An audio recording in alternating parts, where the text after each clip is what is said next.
Hello, my name is Caitlin, and today I thought I would do a quick video about the FNAF movie. Even though I've done all of the main games, I'm not really invested in Five Nights at Freddy's anymore. Regardless, I did end up being excited for the movie. It was the only movie this spooky season I wanted to see, because I sure wasn't waiting around to watch Saw 10. And it was pretty good. As far as the story goes, it does not follow the stories from the video games. We follow a mall security guard named Mike in the year 2000 who beats up a man he thought was kidnapping a boy. Maybe the dad deserved it, who knows? Which leads him to a career counselor, Purple Tie, who tells him about another security job. Unfortunately, Mike cannot work nights, as he is the guardian for his younger sister, Abby. He also sleeps a lot. Every night he focuses on going back to a past memory where him and his family are out camping in Nebraska, and his mom spills a soda in the woods, and she just has to clean it up because, you know, it's perfectly normal to get a towel and clean soda off the dirt in a campsite. Anyway, Mike watches his brother Garrett, but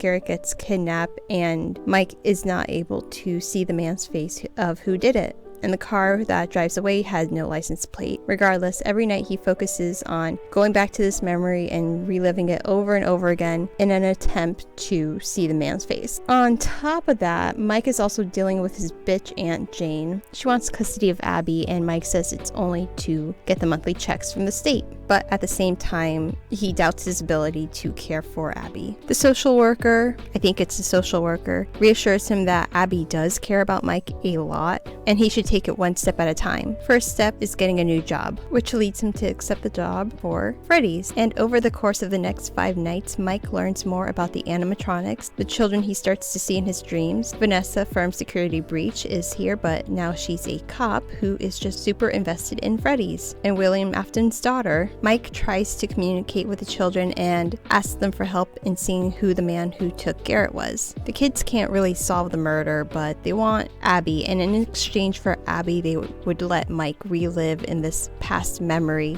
of being with his parents and Garrett. They even manipulate his dead mom in the flashback to be like, oh, you can't take care of Abby. Go ahead, Mike.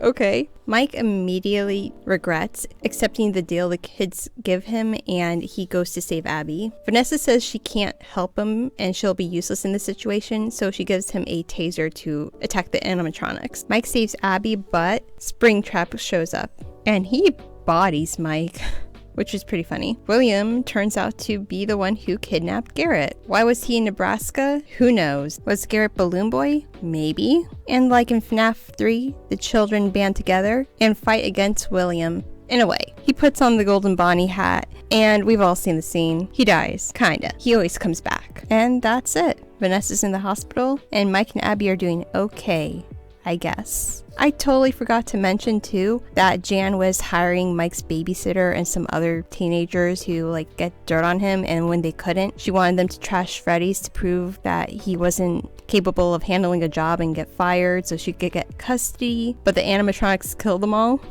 And then it's just never brought up again. She offered them $2,000 too, which isn't even that much money. What were they gonna buy? A gateway computer? It's pretty funny when the cupcake killed the guy.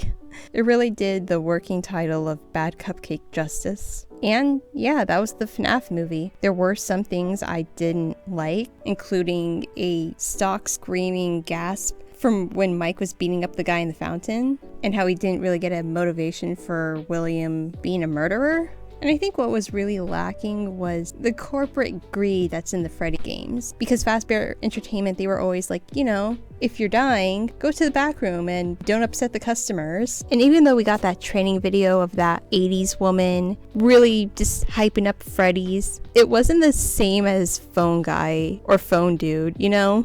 It would have been great if there were more than one tape. I think that's what it really needed. Oh yeah, the last thing I didn't really like was that Vanessa was explaining, oh, William controls the kids somehow.